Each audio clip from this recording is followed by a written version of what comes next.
And now, your daily dose of debate, breaking news, and uncensored views. This is the Michael Medved Show. And another great day, another great week, in fact, in this greatest nation on God's green earth. A great day when the new blockade has already begun. The New York Times is reporting that a U.S. naval blockade of Iranian ports in the Strait of Hormuz began at 10 o'clock Eastern Time today as an effort to raise pressure on Tehran, threatening to shatter a fragile ceasefire between the United States and Iran as European countries reject involvement in the move. Meanwhile, there's also news on the legal front, a defeat for President Trump. A federal judge today dismissed President Donald Trump's defamation lawsuit against the Wall Street Journal after its reporting on a lewd birthday letter to Jeffrey Epstein bearing Trump's name and Trump's signature at a, near the pubic area of a female image. The U.S. District Judge Darren P. Gales ruled that Trump failed to plausibly allege that the Wall Street Journal, owned by Rupert Murdoch and part of his media empire, acted with actual malice when it reported the story. Gales dismissed the lawsuit without prejudice, meaning the saga is not necessarily over. Trump's camp now has until April 27th, so 2 weeks from now, to file an amended complaint addressing the judge's concerns. In order to proceed, Gales wrote, Trump must adequately allege that the journal, Wall Street Journal, knowingly published false information or acted with reckless disregard for the truth. This does not look like a definite victory for President Trump. Meanwhile, there is increasing discussion in very prominent circles about President Trump's mental health. The piece by Peter Baker, chief White House correspondent for the New York Times and an analyst on MS Now, his piece is entitled Trump's Erratic Behavior and Extreme Comments Revive Mental Health Debate. Peter Baker will be joining us shortly here on the Michael Medved Show. And one of the things he brings up is that Trump is not the first president to have questions about his mental state or his sanity, but these questions are bipartisan. The reality of Republicans coming up with questions about Trump's mental state is something new and something that should be very disturbing to President Trump and to his loyal supporters, of whom, of course, there are many, many. Meanwhile, the GOP says, according to Politico, it's all we have to run on. The GOP looks to tout tax cuts as war overtakes the Capitol Hill agenda. The benefits of the big, beautiful bill are at risk of being swamped by rising energy prices. I just got gas for $4.89 a gallon, but that was after taking off that supermarket discount you can.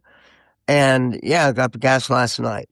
The Republicans returned to Washington this week, eager to promote the pocketbook benefits of their 9-month-old mega bill ahead of tax day. But the fallout from the war in the Middle East threatens to complicate that election year message.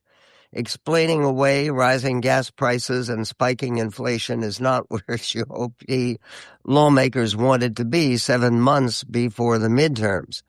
But that is the challenge they face as a ceasefire with Iran proves elusive, tenuous, and very temporary. And there is scant evidence that global energy flows will return to normal anytime soon. That's not to mention the host of internal policy battles further distracting GOP lawmakers as they return from their 2-week recess. Meanwhile, there is also bad news for a candidate who was enthusiastically endorsed by President Trump. He sent off J.D. Vance, the number 2 guy, his loyal vice president, to campaign for Viktor Orban, the prime minister of Hungary. And there was a wipeout. There was a complete failure for J.D. Vance. The Dispatch is reporting that Hungarian Prime Minister Viktor Orban, who had been in power for 16 years, think about that for a moment. A normal presidential term in the United States for a successful president who gets reelected is 8 years. So this is twice as long as that. But Viktor Orban, the long-serving strongman in Hungary, conceded defeat as prime minister to Peter Magyar after Hungarian voters on Sunday overwhelmingly voted his government out of office. This is a government that had been selected by many prominent conservatives, conspicuously including Tucker Carlson, as an example of a new style of nationalist conservatism.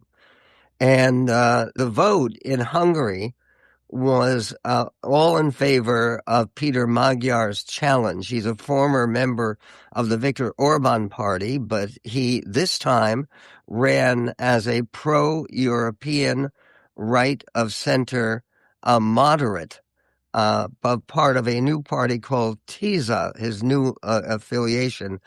They are set to win 138 out of 199 seats in Hungary's parliament, thereby securing a supermajority and more than twice the number of seats won by Orban's nationalist and populist Fidesz party.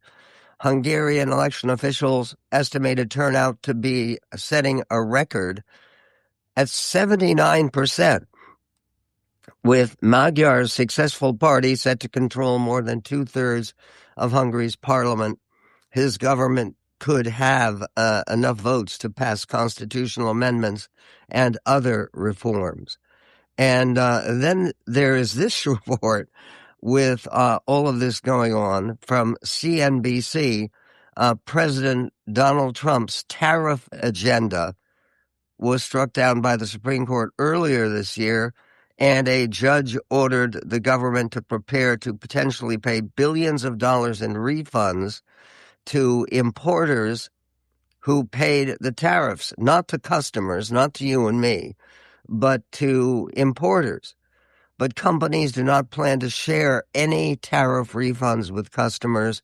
That, according to a majority of chief financial officers responding to the quarterly CNBC CFO Council survey.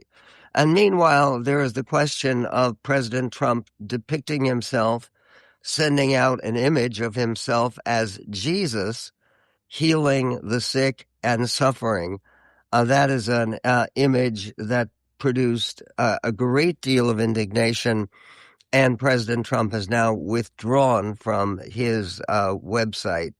But it still is being used as a sign of, well, is he well? We will be talking about that with Peter Baker of the New York Times. There's also another politician in deep trouble, ending his campaign. Eric Swalwell, one of Trump's biggest enemies and critics, is now out as running for governor of California. We'll get to that and more coming up on the Medved Show. The greatest show on God's green earth. Listen. It's the Michael Medved Show. And listen. And headlines that I don't think that any politician wants, even a very self-confident politician like Donald Trump, where it says Trump versus the Pope, and the Pope in capital letters. This is the first American Pope ever, and somebody who, according to polling, has a a very high approval rating in the United States, which President Trump does not have. He ran an image of himself in front of an American flag and in front of angels in the sky with eager average Americans looking up to him while he is healing a sick and injured, I guess it's supposed to be Uncle Sam or someone with a short beard. Looks a little bit like an elderly Abraham Lincoln. Lincoln never got to be that elderly in real life. In any event, he wrote in the caption, Pope Leo is weak in capital letters, on crime and terrible for foreign policy. He talks about fear of the Trump administration, but doesn't mention the fear that the Catholic Church and all other Christian organizations had during COVID when they were arresting priests, ministers, and everybody else for holding church services, even when going outside and being 10 and even 20 feet apart. I like his brother Louis much better than I like him because Louis is all MAGA. He gets it, and Leo doesn't. I don't want a pope. What? But you're not even a Catholic. But he says, I don't want a pope who thinks it's okay for Iran to have a nuclear weapon. I don't want a pope who thinks it's terrible that America attacked Venezuela, a country that was sending massive amounts of drugs into the United States, and even worse, emptying their prisons, including murderers, drug dealers, and killers into our country. And I don't want a pope who criticizes the president of the United States because I'm doing exactly what I was elected in a landslide to do. Now, there is no rational way that you can describe Trump's victory as a landslide. Yes, Trump won the election of 2024, but he won by less than 1% popular vote margin. It was a close election. But in any event, Trump goes on raving at the Pope. He says, I'm setting record low numbers in crime and creating the greatest stock market in history. Good luck with that. Leo should be thankful because, as everyone knows, he was a shocking surprise. He wasn't on any list to be the Pope and was only put there by the church because he was an American. And they thought that would be the best way to deal with President Donald J. Trump. If I wasn't in the White House, Leo wouldn't be in the Vatican. What? Wait. If I wasn't in the White House, Leo wouldn't be in the Vatican? Well, he was working in the Vatican anyway. And again, Pope, the College of Cardinals, which selects the Pope, doesn't have any intense relationship with President Trump. I mean, really, shouldn't there be a little bit of separation between church and state, a wall of separation, as Jefferson said in his famous letter?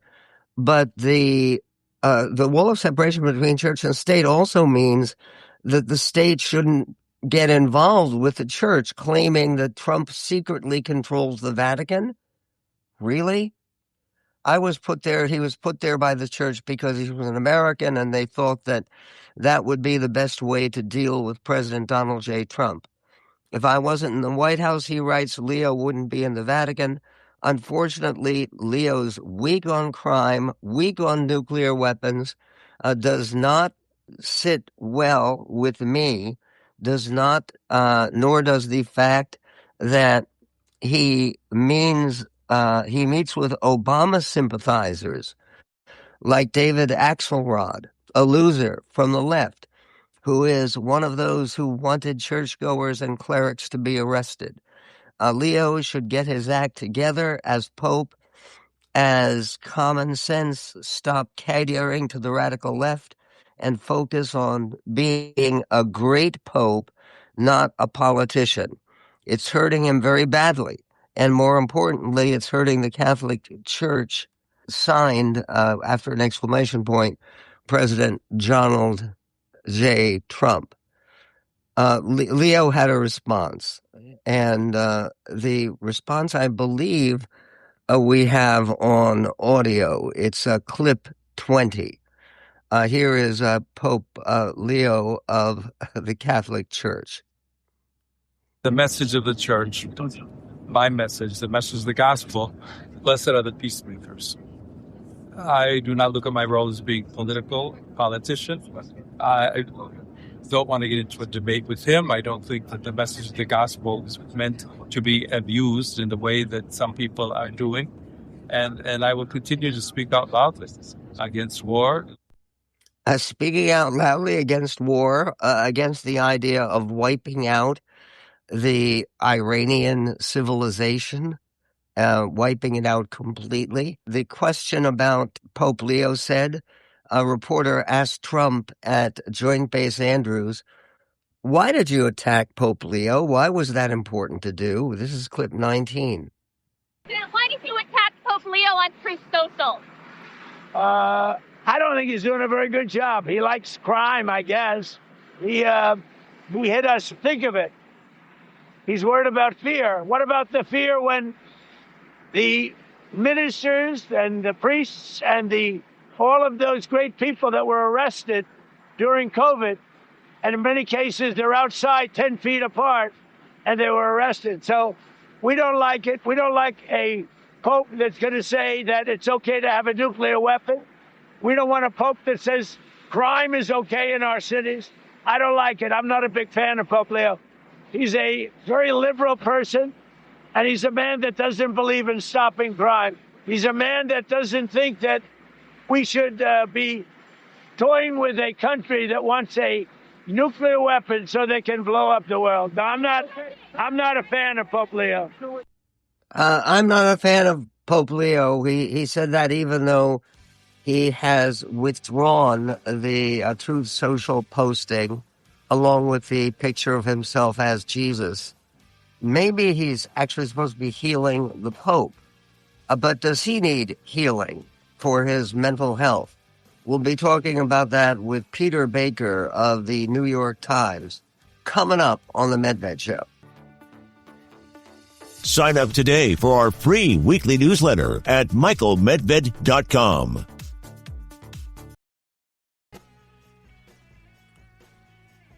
And on the Michael Medved Show, one of the questions about President Trump that has intensified by some of his most recent activities and statements is the man crazy like a fox or just plain crazy?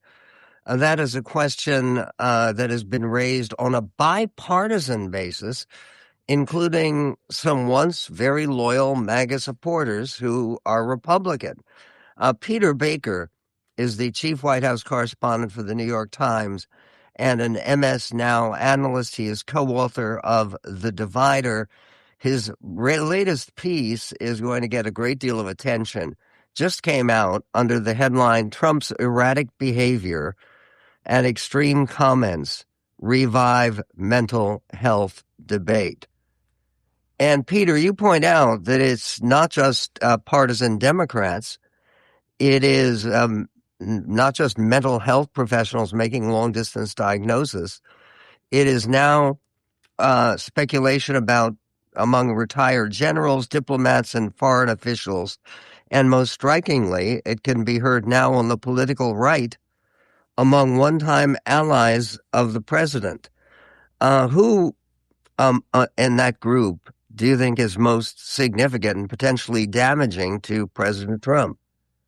Well, I think what's really fascinating is to hear people like Marjorie Taylor Greene, Alex Jones, Candace Owens, people who are pretty out there themselves on the MAGA frontier, questioning now whether the president has gone insane. That's the word they use, not me. And, you know, none of them are clinicians. None of them are doctors. You and I aren't doctors. But the point is that his behavior and comments have gotten to the point that even people in his own camp, or at least people who used to be in his own camp, are now thinking he is so erratic that they're wondering about his mental health. And some of them are actually even advocating removing him from office under the 25th Amendment.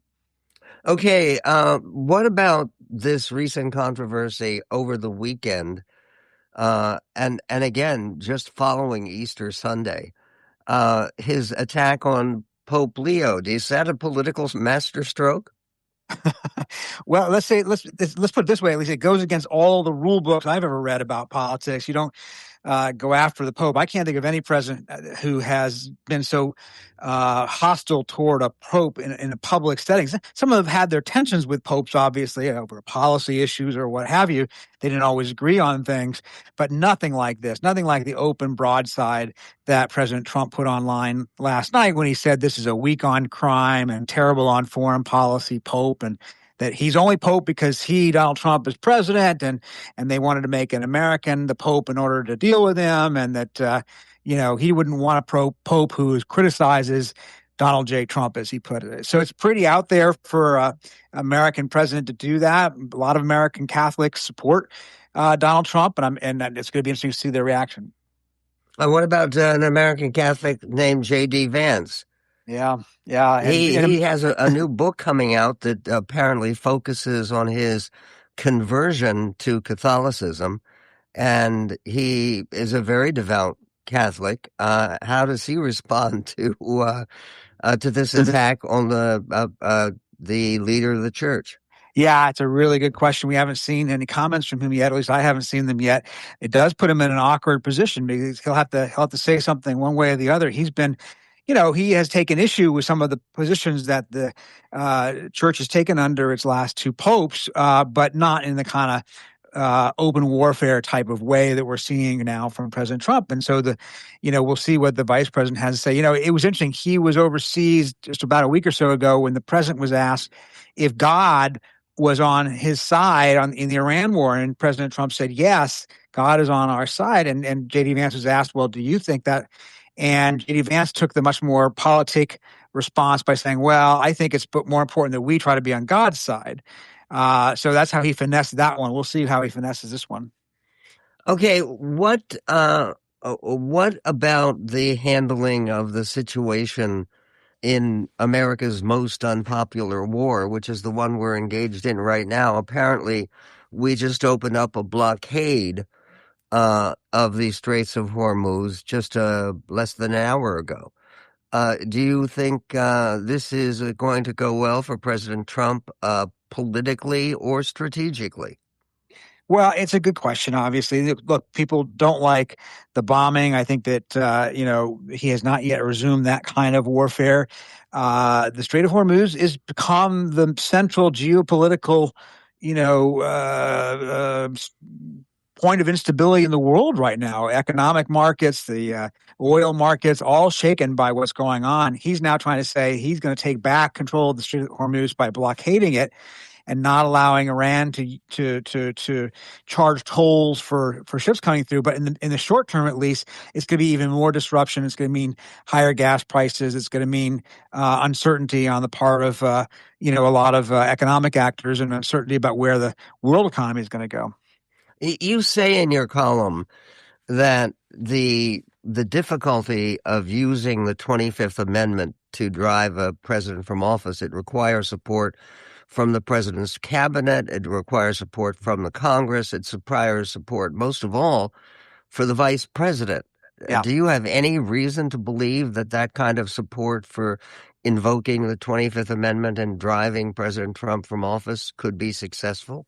No, I don't see anything like that. And it's hard to imagine a scenario, short of a much more different situation than we're in now, in which this cabinet with this vice president would do that. It would be perceived by President Trump's supporters as being kind of a coup. So it's hard to imagine that could ever happen, short of something much different than what we're seeing now. Vance has not shown that he's willing to do that. And the constitutional amendment specifically says it requires a majority of the cabinet and the vice president to approve invoking the 25th Amendment for disability. And by the way, it's even more complicated than that. I don't get that into it in the story. But even if the cabinet and the vice president were to do that, the president could then appeal that decision to Congress and stay in office during the appeal, if I understand it correctly. So in other words, it's not an easy process, even if it were to be used, because it's not intended to be a hostile act by a cabinet against a president. It's meant to be a situation where a president was truly disabled, in a coma, or unable to perform the duties. It wasn't meant to be like a quasi-impeachment, but that's the way people today in politics on the Democratic side especially are looking at it, as if it's kind of a different version of impeachment. It's really not. It's not meant to be that. And the impeachment, if Democrats take over the House of Representatives, do you think it's likely that there would be new efforts at impeaching President Trump? Well, you'll certainly see Democrats call for it, and you'll certainly see some Democrats agitate for it. I don't know whether the leadership would think that's a good idea or not, because it's certainly not going to succeed in terms of a conviction in the Senate any more than the first two impeachments in his first term did. So is there a be beneficial, but maybe they feel like they'll need to cater to their base. And meanwhile, a very quick question. Where was Trump's father born? Was he born in Germany? And why does that matter? He was born in the Bronx, but the president keeps referring to him as if he was born in Germany, which is very odd because he clearly knows better. But he says it, and even after it's been corrected, he says it again. Yeah, it's very strange. And this is what your column is about, is some of the strange aspects of this current situation. You quote an academic named Zelzer, who says there's an element of American politics in this age of polarization, particularly within the GOP, that likes this style of leadership. What can be more anti-establishment than someone who is willing to be out of control?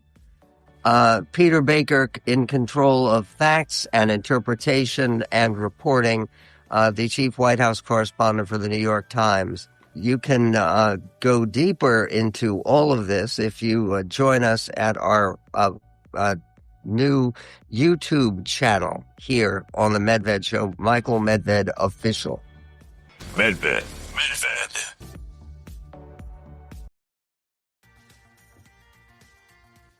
And on the Michael Medved Show, there is a great deal of focus recently, not just upon the failed talks. After 21 hours of meetings with some close to 100 personnel representing the government, or what is remaining of the government of Iran, the talks went nowhere in Pakistan. They completely broke down.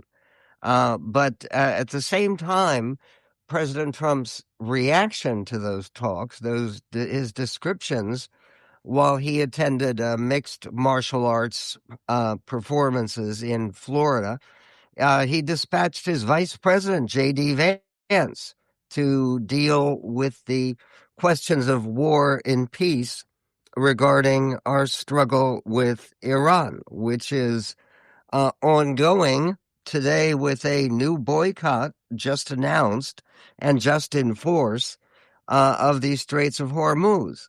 Hillary Clinton commented on her discomfort with the current situation and with some of the president's means of expressing himself. Hillary Clinton was on Morning Joe and had this to say about the unhinged social media posts from President Trump. This is clip 18.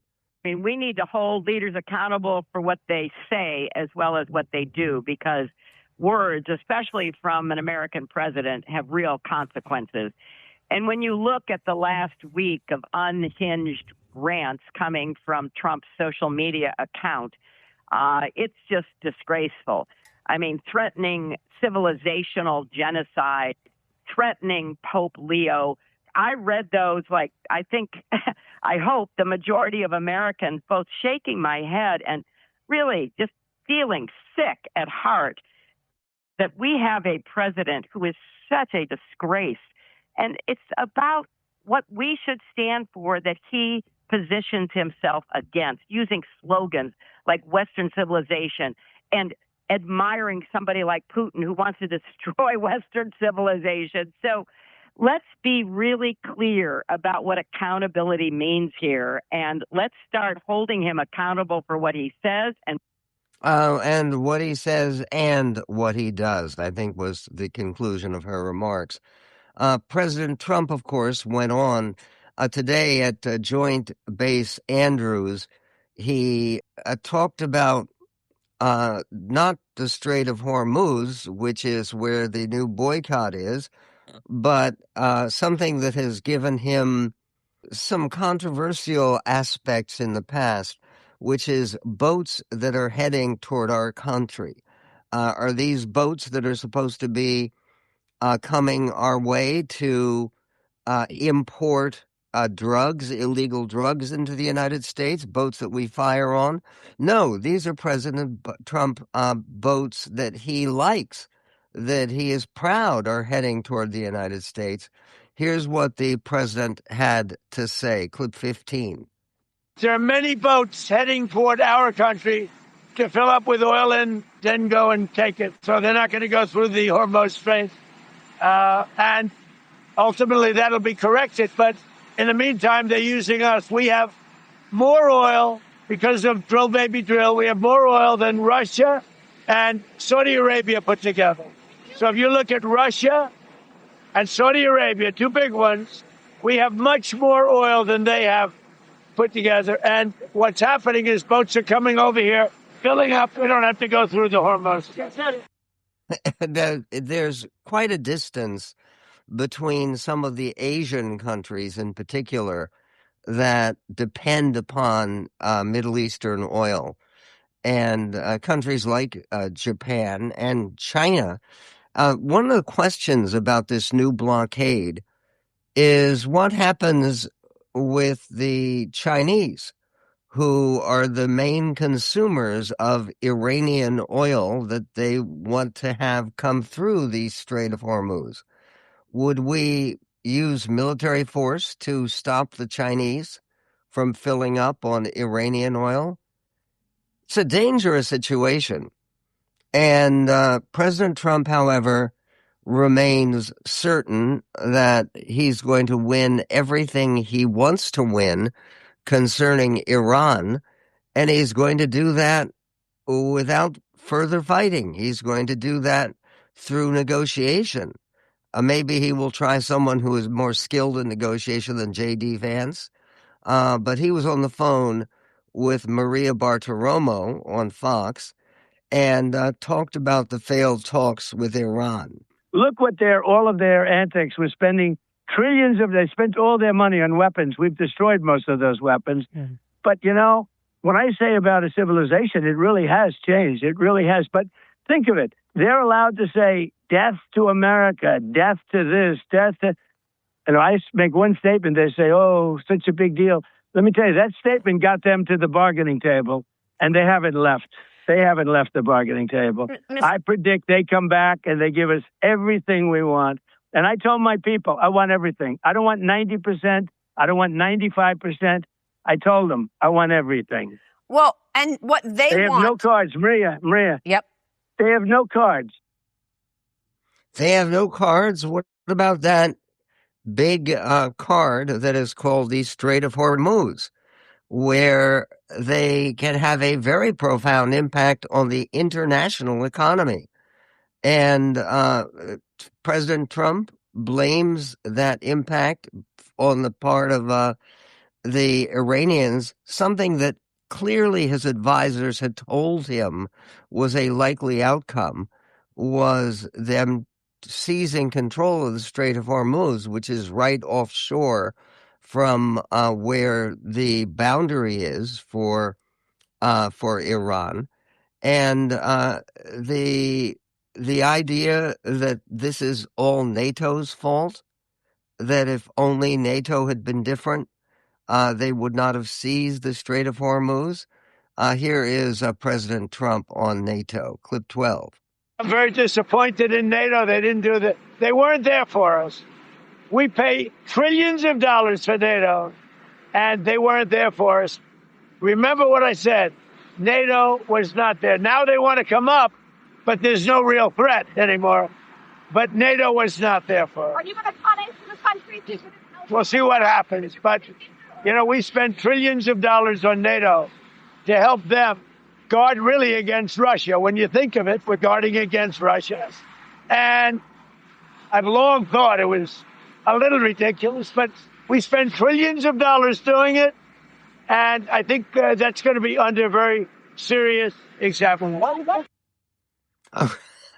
Okay, there is a different attitude toward NATO expressed by a Democratic leader in the House of Representatives, Ro Khanna.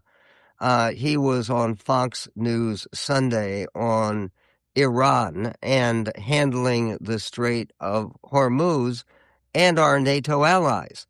This is Congressman Ro Khanna over the weekend on Fox News. So is it time to start pressuring NATO and really moving NATO to help us secure the strait? Well, first of all, I hope, obviously, the ceasefire holds and the negotiations work. But the Strait of Hormuz was open before the president began this war. Gas was at $2.30. It's gone up to $4. So this war has led to a more hardline regime coming in Iran, the IRGC having influence. It's given Iran more control over the Strait of Hormuz. It's given China more sway in the region. And really, it has been a blunder. That said, of course, we should work with our NATO allies now to get those mines out. But when you have a president who's had blanket tariffs on NATO, who's insulting NATO by threatening to conquer Greenland, it makes it harder. We don't hear that much about Greenland anymore, thank God.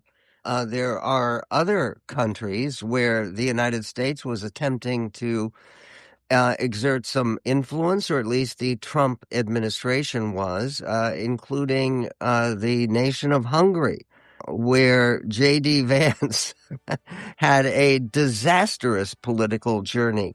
In fact, a number of observers and commentators in Hungary are suggesting that J.D. Vance may have given a stump speech for Viktor Orban, and that may have been the kiss of death for a campaign that had a real landslide. Here's a special discount, 50% off just for being a MedHead annual member. Join today at michaelmedved.com.